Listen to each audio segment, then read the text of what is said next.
অপর্ণা শ 297 comment করেছিলে যে আমি সোশিওলজিতে এমএ, আমি কি ডিজিটাল মার্কেটিং করতে পারি? করতেই পারো, করতে কি প্রবলেম আছে? কোর্স যখন আছে সেখান থেকে একটা কোর্স চুজ করে digital marketing, graphic design, web designing যেটা চাই সেটা তুমি করতে পারো, যেটা তোমার ইন্টারেস্ট। ওয়েব ডিজাইনিং যদি করো, I suggest in that case UI UX design করবে।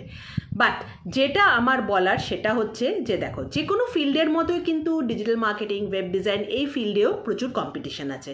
তুমি যখন সোশিওলজিতে অলরেডি এমএ করে নিয়েছো, তো ওই ফিল্ডটাতে কিন্তু তুমি অনেক দূর এগিয়ে গেছো। সেখান থেকে ফিল্ডটা চেঞ্জ করে যখন তুমি এই ফিল্ডটাতে আসবে, যেই ফিল্ডটাতে তুমি চুজ করো না কেন, সেখানে কিন্তু তুমি অ্যাজ এ নিউ কামার, তুমি আবার নতুন করে তোমাকে শিখতে হচ্ছে, নতুন করে তোমাকে নিজেকে গ্রুম করতে হচ্ছে, সেখানে তোমাকে আবার নিজেকে প্রুভ করতে হবে। তো তোমার জন্য জিনিসটা টোটালি নিউ।